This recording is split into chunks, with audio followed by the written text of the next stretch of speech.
René Ricol, a-t-on tiré le leçon de la crise? Alors d'abord, ce qu'a dit Jean-Claude Trichet est nécessairement plus juste encore que ce que je peux dire. Je crois qu'on a tiré un ensemble de leçons. On a compris que la spéculation pour la spéculation était dangereuse. Je crois que l'euro a tenu d'une façon qui était spectaculaire. Je veux dire, tous les pays pensaient que l'euro allait s'effondrer. L'euro a tenu, l'euro s'est renforcé.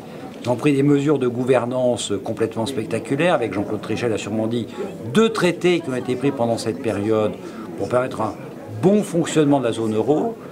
Dans le même temps, pour se dire les choses franchement, nous ne sommes pas sortis de ce nouveau paradigme. Nous sommes rentrés dans une nouvelle période de danger et de risque parce qu'il y a encore trop de spéculation dans la finance, on reprend encore des mauvaises habitudes, on recommence à faire des prêts dans les cadres d'opérations de LBO pour des montants considérables qui vont appauvrir les sociétés qui sont rachetées, c'est-à-dire que les actionnaires vont s'endetter de manière spéculative pour racheter des activités industrielles, et on sait très bien que quand on s'endette trop pour acheter, et bien ensuite on appauvrit la société, ses capacités de se renouveler pour pouvoir rembourser les dettes, et que donc tout ça se termine mal avec des pertes d'emplois et des dépôts de bilan. Ces mauvaises habitudes, non seulement elles n'ont pas disparu, mais elles sont en train de revenir aussi fort qu'elles étaient auparavant. Donc c'est un élément de vraie vigilance sur lequel il faut faire attention. Sur la zone euro, il faut évidemment plus d'harmonisation, en tout cas pour les pays de la zone euro.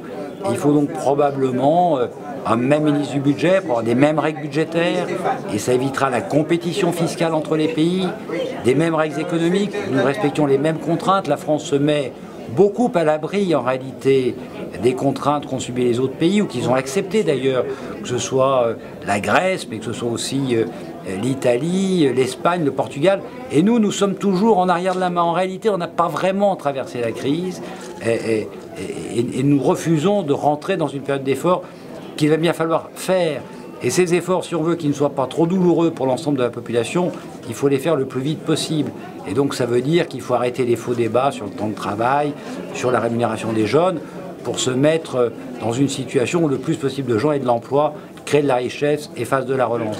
Et puis sûrement qu'il y a aujourd'hui un élément nouveau, formidablement fédérateur, à la fois pour le plan européen, mais aussi pour la zone euro, c'est la lutte contre le terrorisme, qui doit nous amener non pas à dépenser n'importe comment, mais à privilégier les dépenses qui sont efficaces.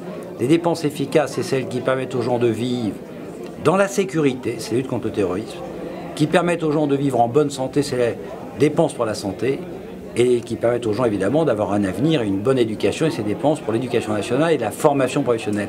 Là sont les priorités, les 3 priorités. Tout le reste doit être considéré comme secondaire et évidemment doit être passé de manière très forte à la paille de fer pour qu'on réduise notre budget de dépenses qui est aujourd'hui atteint les prélèvements obligatoires, un seuil inacceptable. Nous sommes les plus mauvais élèves de la classe européenne, ça ne pourra pas durer avec 57% de taux de prélèvement obligatoire. Voilà. Merci.